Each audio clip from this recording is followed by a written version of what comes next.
Toutes ces pierres sont merveilleuses. Je ne savais pas qu'il y en avait autant. Dis-moi, toi qui es gémologue, combien de types de pierres précieuses existent-ils au juste? Eh bien, pour le savoir, je te propose de regarder cette vidéo. Les pierres précieuses existent depuis des millénaires. Avant de devenir précieuses, celle-ci se présente sous sa forme brute, le gemme.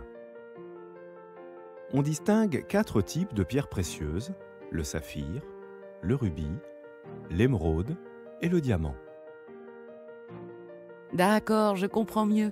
Il y a donc 4 types de pierres précieuses. Le saphir, le rubis, l'émeraude et le diamant. Exactement. Allons voir de plus près les saphirs. Comme tu peux le voir, il en existe de différentes couleurs. Des rouges, des verts ou encore des jaunes et des bleus qui sont les 2 couleurs principales. Voyons à quoi cela est dû. Le fer et le titane sont à l'origine de cette belle couleur bleue. La couleur jaune est due à une teneur moindre en fer et le rose s'explique par la présence du chrome.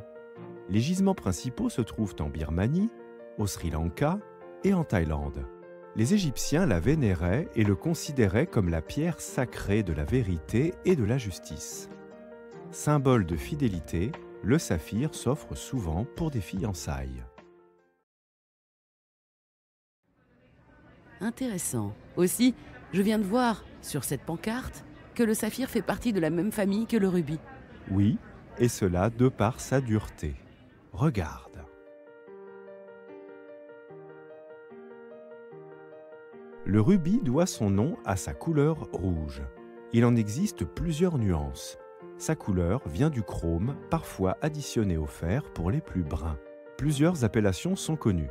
Rubis de Birmanie, rubis de Siam ou rubis dit de sang de pigeon. Elles servent à distinguer la qualité de la couleur. Les inclusions sont très fréquentes. Elles n'affectent pas la qualité mais garantissent l'authenticité du rubis véritable. La nature des inclusions fournit de nombreuses indications sur le lieu d'origine de la pierre. Les exploitations les plus importantes se trouvent en Birmanie, en Thaïlande, au Sri Lanka et en Tanzanie. Symbole du soleil, du courage, de la générosité et de la prospérité, sa beauté et sa symbolique font du rubis une pierre originale, signe de caractère. Waouh! Regarde cette pierre! Elle est énorme! C'est une émeraude. Et tu vas voir, son histoire est aussi fascinante qu'elle est volumineuse. Reconnaissable par sa belle couleur verte, due à la présence du chrome et du vanadium, elle est souvent habitée par des inclusions de toute nature, liquides, avec ou sans bulles de gaz, cristaux. Ces inclusions ne sont pas considérées comme des défauts, mais comme un gage d'authenticité. On les surnomme d'ailleurs jardin d'émeraude. C'est une pierre fragile, à laquelle il faut porter une attention particulière. Les gisements se trouvent en Colombie. Les Aztèques la surnommaient l'oiseau de paradis, symbole du renouveau, de la fertilité et de la vie. L'émeraude est apaisante et représente l'espoir et la sagesse, signe d'un amour puissant. Incroyable comme toutes ces pierres sont passionnantes. Et tu n'as pas encore vu la plus noble. Passons au diamant.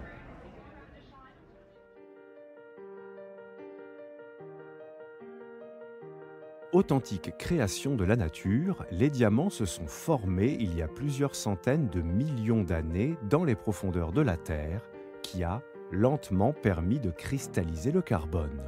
Le diamant doit son nom à sa dureté qui est sans égale. Pour les Romains, les pointes des flèches de Cupidon, dieu de l'amour, étaient en diamant, indestructibles. Aujourd'hui, cette pierre incarne la sincérité et la force de l'amour. Authentique, précieux et unique, il demeure le symbole ultime pour célébrer les moments les plus rares et les liens les plus précieux de la vie. La qualité du diamant est déterminée par les 4 C. Cette classification est internationale et valable pour tous les diamants blancs. Le carat mesure le poids du diamant. Un carat pèse 0,20 g et plus le poids est important, plus le diamant est cher. La couleur se mesure avec des lettres allant de D à Z. Plus un diamant est sans couleur, plus il est cher. Il existe 23 nuances de blanc comprises dans une échelle internationale qui classe les diamants en 5 familles, du blanc parfait au jaune léger. La pureté indique le degré d'imperfection du diamant. Tous les diamants en ont. Celles-ci sont des inclusions au cœur de leur structure apparues lors de leur formation. Toutes ne sont pas visibles à l'œil nu. L'utilisation d'une loupe de grossissement sous lumière spéciale est nécessaire. La qualité de taille affecte énormément la brillance. Elle peut prendre des formes ou des géométries différentes pour sublimer son éclat. La forme de taille ronde est la plus courante. La taille va maximiser la brillance de la pierre. C'est le seul des 4 C qui dépend du travail de l'homme. Elle se décompose en 4 parties. Surtout, note qu'un certificat de garantie qui est livré à partir d'un certain prix ou d'un certain poids. Il est établi par un laboratoire indépendant qui note selon les règles du 4C la qualité du diamant vendu. Envie d'en savoir plus sur les pierres ? Une autre vidéo sur les pierres fines est disponible. Il paraît qu'une conférence intéressante y est donnée.